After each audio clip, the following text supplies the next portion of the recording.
नमस्कार, success point में आपका स्वागत है। सामाजिक कक्षा 10 की पाठ्यपुस्तक का इतिहास वाली बुक का पहला चैप्टर यूरोप में राष्ट्रवाद का उदय। तो बहुत ही शॉर्ट तरीके से हम देखने वाले हैं। पहला टॉपिक है निरंकुशवाद। निरंकुशवाद किसे कहते हैं? ऐसी सरकार या शासन व्यवस्था जिसकी सत्ता पर किसी का अंकुश नहीं, यानी कि जिसको कहने सुनने वाला कोई नहीं है, उसने जो फैसला कर लिया वो फाइनल होगा, उसको बोलते हैं निरंकुशवाद। ठीक है। राष्ट्रवाद की पहली स्पष्ट अभिव्यक्ति 1789 में फ्रांसीसी क्रांति के साथ हुई थी। ये भी आपको ध्यान रखना फैक्ट कि राष्ट्रवाद की पहली व्यक्ति कब देखी गई। राष्ट्रवाद का मतलब कि देश के प्रति भी प्रेम किया जा सकता है। ये बात लोगों ने कब जाना? 1789 फ्रांस की क्रांति में जाना कि भाई देश से भी प्रेम कर सकते हैं। ठीक है। 1804 की नेपोलियन संहिता। अब नेपोलियन एक शासक था, तो उसने जब जीता फ्रांस की क्रांति के बाद में, कक्षा 9 में आपने पढ़ा होगा, तो जब उसने आधिपत्य किया, कब्जा जमाया, उसके बाद में उसने कुछ नियम बनाए थे, उसको बोलते हैं नेपोलियन की संहिता। तो ये कब बनाया? 1804 में बनाए थे। अब कौन कौन से नियम बनाए थे? जन्म पर आधारित विशेष अधिकार समाप्त कर दिए गए। यानी कि जो, जैसे कि मान लो जो ब्राह्मण कुल में जन्म हुआ है, अब वो पूजा पाठ वही करा सकता है, दूसरा नहीं करा सकता। इसको बोलते हैं जन्म पर आधारित विशेष अधिकार। तो ये क्या हुआ? इसने समाप्त कर दिए कि भाई कोई भी काम कर सकता है। ठीक है। कानून के समक्ष सभी बराबर रहेंगे। संपत्ति का अधिकार सुरक्षित कर दिया, यानी कि जो जिसकी संपत्ति है उसकी रहेगी। सामंती व्यवस्था को समाप्त कर दिया। किसानों को भूदासत्व और जागीरदारी शुल्कों से मुक्ति कर दी, यानी किसानों की भी स्थिति सुधर गई। यातायात और संचार व्यवस्था में सुधार किया। तो ये सारे काम जो है किसने किए? नेपोलियन ने। नेक्स्ट पॉइंट है जोल्वेराइन शुल्क संघ। अब ये क्या था? इसका उद्देश्य क्या था बनाने का? जर्मन लोगों को आर्थिक रूप से एक राष्ट्र में बांध देना। यानी कि जर्मनी में क्या होता था कि उस समय एक जगह से दूसरी जगह माल ले जाने में रास्ते में कई जगह क्या लगता था? शुल्क लगता था, टैक्स लगता था। तो वो वस्तु पहुँचते पहुँचते आखिरी तक पहुँचते में क्या हो जाती थी? मान लो 10 रुपये की वस्तु चली है यहाँ से, तो पहुँचते पहुँचते मान लो 50 रुपये की हो गई वो। तो यानी कि विभिन्न प्रकार के टैक्स जो लगते थे उसको ख़त्म कर दिया। तो उसको ख़त्म करने के लिए एक संघ बनाया गया था जिसको बोलते थे जोल्वेराइन शुल्क संघ। और एक तरीके से जब एक ही देश में अगर मान लो एक वस्तु, जैसे राजस्थान से वस्तु एमपी में जा रही है या और दूसरी जगह जा रही है, एक ही देश में, तो टैक्स कम से कम लगना चाहिए। एक बार ही टैक्स लगना चाहिए, बार बार टैक्स नहीं लगना चाहिए। तो उससे क्या हुआ कि जो सभी देशों के नागरिक थे वो एकता के सूत्र में बंधे, यानी कि देश प्रेम की भावना जागृत हुई कि हम सब एक हैं। तो 1800, अब ये जो शुल्क संघ बनाया गया है कैसे बनाया गया? 1834 में बनाया गया प्रशा की पहल पर। प्रशा एक देश का नाम है, तो प्रशा देश की पहल पर 1834 में जोल्वेराइन शुल्क संघ की स्थापना की गई थी। शुल्क अवरोधों की समाप्ति हो गई इस वजह से। तो बहुत सारे जो शुल्क लगते थे वो समाप्त हो गए। मुद्रा की संख्या 2 कर दी गई, जो पहले कितनी थी? 30। तो पहले एक ही देश में कितनी मुद्रा चल रही है? 30 मुद्रा अलग अलग क्षेत्र में। तो उस मुद्रा की संख्या को कम करके कितनी मुद्रा कर दी गई? 2 मुद्रा कर दी गई। कि मान लो जैसे अपने यहाँ तो 1 किलो में 1000 ग्राम हो रहा है, और 2 किलोमीटर बाद में ऐसी स्थिति आ गई कि 1 किलो में 500 ग्राम ही मिलता है। तो एक तरीके से ये गलत स्थिति थी, इसलिए इसको सेम कर दिया गया। मुद्रा कितनी कर दी गई? 2 मुद्रा कर दी गई। तो जोल्वेराइन शुल्क संघ आपको ध्यान रखना है। 1815 में नेपोलियन की हार के बाद वियना संधि। अब देखो नेपोलियन को हरा दिया। अब किन देशों ने मिलकर के हराया? प्रशा, ब्रिटेन, रूस, प्रशा और ऑस्ट्रिया, इन चारों देशों ने मिलकर के है नेपोलियन को हरा दिया 1815 में। और एक संधि करी, उसकी संधि का नाम क्या है? वियना संधि, है ना। इन चारों देशों के बीच में वियना संधि हुई थी। मेजबानी ऑस्ट्रिया के चांसलर ड्यूक मेटरनिक ने की। ठीक है। तो जो नेतृत्व किया वो किसने किया? ऑस्ट्रिया के चांसलर, या ऑस्ट्रिया देश के चांसलर ड्यूक मेटरनिक ने। तो ये भी आपको ध्यान रखना है कि वियना संधि का नेतृत्व किसने किया? ड्यूक मेटरनिक ने, जो कहाँ का चांसलर था? ऑस्ट्रिया का। ठीक है। ऑस्ट्रेलिया नहीं है ये, ऑस्ट्रिया है। ठीक है। नेपोलियन युद्ध के दौरान हुए बदलाव खत्म हो गए। एक तो जो भी नेपोलियन ने चेंजेस किए थे वो सारे नष्ट कर दिए उन्होंने। फ्रांसीसी क्रांति के दौरान हटाए गए बुर्बो वंश को सत्ता में बहाल किया गया। तो बुर्बो वंश को, एक वंश था वहाँ पर फ्रांस में बुर्बो, तो इसको हटा करके जो नेपोलियन था ना वो शासक बना था, तो इन्होंने वापस से उस शासक को लेकर के आ गए, बुर्बो वंश को वापस सत्ता में लाया। नेपोलियन के समय में अधीन किए गए क्षेत्रों को इन्होंने खो दिया। फ्रांस के सीमा विस्तार पर रोक लगाने हेतु नए राज्यों की स्थापना कर दी। जैसे मान लो ये फ्रांस है, इन्होंने चारों तरफ नए नए राज्यों की स्थापना कर दी ताकि जो फ्रांस है ना वो अपनी सीमा को और आगे नहीं बढ़ा पाए। समझ गए? नेक्स्ट है रूढ़िवाद। तो रूढ़िवाद क्या था? नाम से स्पष्ट, रूढ़िवाद का मतलब पुराने जमाने की बातें आएगी। ऐसा राजनीतिक दर्शन जो परंपरा, स्थापित संस्थानों और रिवाजों पर जोर देता है तथा तेज बदलाव की अपेक्षा क्रमिक व धीरे धीरे विकास को प्राथमिकता देता है। यानी कि कुछ व्यक्ति ऐसे होते हैं जो तत्काल परिवर्तन नहीं चाहते हैं, और कुछ व्यक्ति ऐसे होते हैं जो तत्काल परिवर्तन चाहते हैं कि नहीं ये तो बेकार है, अब नया परिवर्तन आना चाहिए नए समय के साथ साथ। परंतु कुछ लोग ऐसे होते हैं कि भाई पुराना समय ही ठीक था, पुरानी जो परंपरा है वही ठीक है, तो उसको बोलते हैं रूढ़िवाद। नेपोलियन ने कितने राज्यों का जर्मन महासंघ बनाया था? नेपोलियन ने उस समय 39 राज्यों का जर्मन महासंघ बनाया था। 1815 में स्थापित रूढ़िवादी शासन व्यवस्था कैसी थी? निरंकुश थी। ठीक है। जिसकी हम बात करें रूढ़िवादी शासन व्यवस्था, तो कैसी थी? निरंकुश। निरंकुश का मतलब केवल सत्ता एक ही आदमी के जब हाथ में होती है उसको बोलते हैं निरंकुश शासन व्यवस्था। नेक्स्ट है जोसेफ मैत्सिनी, ये क्रांतिकारी है जो कहाँ का क्रांतिकारी था, इटली का क्रांतिकारी था। जैसे अपने भगत सिंह थे ना, उसी प्रकार से आप मान सकते हैं कि भाई इटली का क्रांतिकारी कौन था, जोसेफ मैत्सिनी।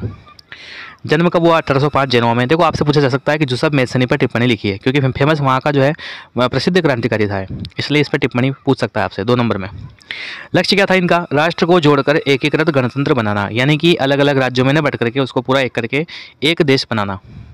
कार्बोनरी गुप्त संगठन का सदस्य बन गए थे, ठीक है। तो जैसे यहाँ अलग अलग प्रकार के अपने देश में भी गुप्त संगठन चलते थे अंडरग्राउंड, ठीक है, तो वहाँ पर भी ये कार्बोनरी गुप्त संगठन के क्या बन गए, सदस्य बन गए। 24 वर्ष की आयु में लिगुरिया में क्रांति करने के कारण इनको देश निकाला दे दिया, मतलब लिगुरिया देश से इनको निकाल दिया गया। तत्पश्चात 2 भूमिगत संगठन यंग इटली और यंग यूरोप की स्थापना इन्होंने की थी, ठीक है। तो ये भी ध्यान रखना है कि यंग इटली और यंग यूरोप की स्थापना किसने की, जोसेफ मैत्सिनी ने की थी। मैत्सिनी द्वारा राजतंत्र का घोर विरोध करके रूढ़िवादियों को हरा दिया गया, मतलब ये चाहते थे कि गणतंत्र स्थापित हो। जैसे हमारे देश में कैसा तंत्र है, गणतंत्र, यानी कि लोगों का शासन हो, तो ये भी ऐसे चाहते थे, इसलिए विरोध कर रहे थे, ठीक है।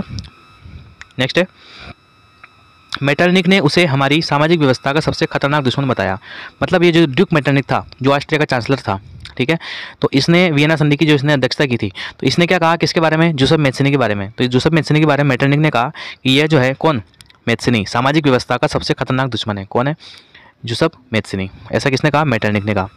1830 में फ्रांस में हुए विद्रोह में उदारवादी क्रांतिकारियों ने बुर्बो वंश को उखाड़ फेंका तथा संवैधानिक राजतंत्र स्थापित किया, जिसका अध्यक्ष किसको बनाया गया था, लुई फिलिप को। किसको बनाया गया, लुई फिलिप को, ये भी ध्यान रखना है। जब फ्रांस छींकता है तो बाकी यूरोप को जुकाम, सर्दी जुकाम हो जाता है, ये किसने कहा, मेटरनिक ने, ठीक है। इसका कहने का मतलब फ्रांस में अगर कुछ भी होगा तो उसका प्रभाव पूरे यूरोप में पड़ेगा। इसका तात्पर्य है कि जब फ्रांस छींकता है तो पूरे यूरोप को सर्दी जुकाम हो जाता है। किस संधि ने यूनान को एक स्वतंत्र राष्ट्र की मान्यता दी, तो 1832 में संधि हुई थी, कुस्तुनतुनिया संधि। नाम क्या है इसका, अजीब गरीब नाम है, इसलिए ध्यान रखना है, कुस्तुनतुनिया संधि। और इस संधि के तहत यूनान को एक स्वतंत्र राष्ट्र घोषित कर दिया गया था, ठीक है। या फिर आपसे पूछा जाए कुस्तुनतुनिया संधि का संबंध किस देश से है, तो यूनान से है। कब हुई थी, 1832 में। नेक्स्ट है, नेक्स्ट पॉइंट है रूमानीवाद एक सांस्कृतिक आंदोलन। अब एक नया आंदोलन है जिसका नाम है रूमानीवाद, ठीक है। तो देखो जब भी आंदोलन होते हैं अपने देश में भी, जब भारत को आज़ाद कराने के लिए आंदोलन हुए, उसमें लेखकों का, साहित्यकारों का भी विशेष योगदान रहा। उन्होंने अपनी रचनाओं के बल पर लोगों को जागरूक करने का काम किया। तो उसी से संबंध है रूमानीवाद। राष्ट्रवाद का विकास केवल युद्धों से नहीं अपितु संस्कृति ने भी महत्वपूर्ण भूमिका निभाई थी। कला, काव्य, कहानियों, किस्सों और संगीत ने राष्ट्रवादी भावना को गढ़ने में सहयोग किया। विज्ञान के महिमा मंडन की आलोचना की तथा सांस्कृतिक अतीत को राष्ट्र का आधार बनाया। लोकगीतों, लोक नृत्य, स्थानीय बोलियों तथा स्थानीय साहित्य को विशेष माना गया, ठीक है। तो रूमानीवाद का मतलब एक सांस्कृतिक आंदोलन है। तो इन्होंने संस्कृति के दम पर जो है राष्ट्र को एक सूत्र में बांधने का प्रयास किया था। 33 खंडों में जर्मन भाषा का शब्दकोश किसने प्रकाशित किया, तो ग्रिम बंधुओं ने प्रकाशित किया था जर्मन भाषा का शब्दकोश। शब्दकोश का मतलब डिक्शनरी। भूख, कठिनाई और जनविद्रोह, तो आपके किताब में टॉपिक डला हुआ है भूख, कठिनाई और जनविद्रोह। इसको पढ़ते हैं। 1830 का दशक यूरोप में भारी कठिनाइयाँ लेकर आया था। जनसंख्या वृद्धि हुई, बेरोजगारी हो गई, पलायन हो गया, मतलब लोग काम की तलाश में एक जगह से दूसरी जगह जाने लगे। सारी समस्याएं एक साथ हो गई, महंगाई बढ़ने लगी, फसल खराब हो गई, जिससे गरीबी बढ़ गई, है ना। लोग सड़कों पर उतरे और लुई फिलिप को भागने पर मजबूर कर दिया गया। लुई फिलिप को जब शासक बनाया गया था ना, लोगों ने विद्रोह किया उसके खिलाफ, ठीक है, और उसको भागने पर मजबूर कर दिया गया। तो मतलब उसकी सत्ता को उखाड़ फेंक दिया गया, ठीक है। अब होगा क्या, परिणाम क्या हुए, राष्ट्रीय सभा ने गणतंत्र की घोषणा कर दी, क्योंकि जोसेफ मैत्सिनी क्या चाहता था, गणतंत्र की घोषणा करना, ठीक है। तो गणतंत्र की घोषणा कर दी। अब गणतंत्र की जब घोषणा हुई तो क्या क्या नियम, क्या क्या बनाए गए नियम, 21 वर्ष से ऊपर सभी पुरुषों को वयस्क मताधिकार दिया गया, यानी कि सभी वोट डाल सकते हैं, ठीक है। 21 साल से ऊपर उम्र होनी चाहिए खाली बस। काम के अधिकार की गारंटी दी गई, यानी कि सभी को काम करने का अधिकार होगा, तथा राष्ट्रीय कारखाने स्थापित किए गए और उनमें उनको रोजगार दिया गया। नेक्स्ट फैक्ट की बात करें, किसने कहा कि प्रकृति ने पुरुष और महिलाओं को अलग अलग कार्य के लिए निर्मित किया है। पुरुष अधिक ताकतवर होते हैं तथा महिला कमजोर होती है, ठीक है। ये कैसा किसने कहा, कार्ल वेलकर ने। ये एक सांसद था उस समय का, ठीक है।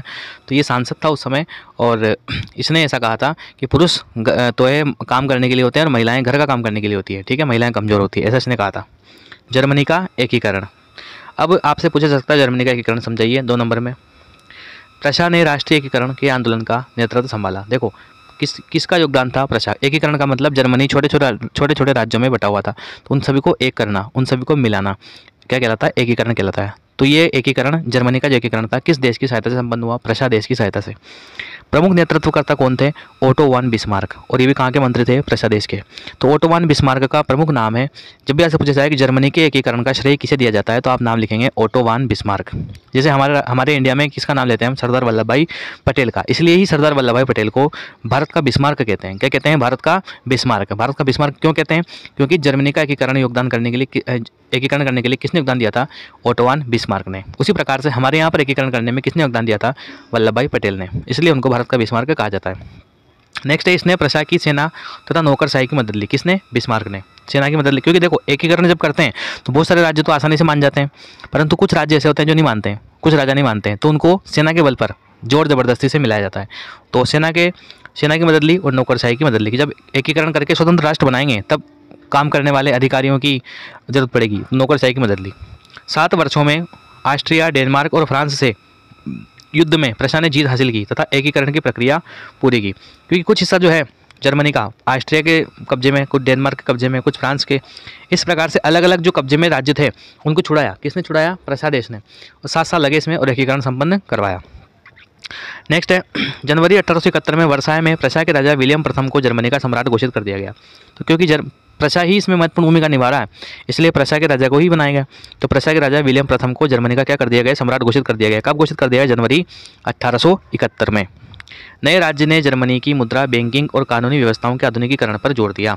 तो इन सब बातों पर बाद में जोर दिया गया। ये तो था जर्मनी का एकीकरण। नेक्स्ट है अंतिम टॉपिक इस पार्ट का, इटली का एकीकरण। ठीक है, तो इटली देश का एकीकरण कैसे हुआ? 19वीं सदी के अंत में इटली 7 राज्यों में बटा हुआ था। पहले बात तो, क्योंकि एकीकरण क्यों करेंगे? अलग अलग राज्यों में डिवाइड होगा, उसको मिलाएंगे, तो 7 राज्यों में बटा हुआ था। 1830 के दशक में जूसेफ मैत्सिनी ने एकीकृत इतालवी गणराज्य बनाने के लिए प्रयास किया। इतालवी का मतलब वही इटली, कि भाई पूरा एक किया जाए। कि किसने प्रयास किया? जूसेफ मैत्सिनी ने। हम जानते हैं जूसेफ मैत्सिनी जो है इटली का क्रांतिकारी था और रूढ़िवादी परंपरा का क्या था? यह विरोधी था। काउर नामक मंत्री ने इटली के प्रदेशों को एकीकृत करने वाले आंदोलन का नेतृत्व किया। तो काउर भी एक व्यक्ति का नाम ध्यान रखना आपको, जो मंत्री था, और इसने क्या करा? इटली के प्रदेशों को एकीकृत करने वाले आंदोलन का क्या किया था? नेतृत्व किया था।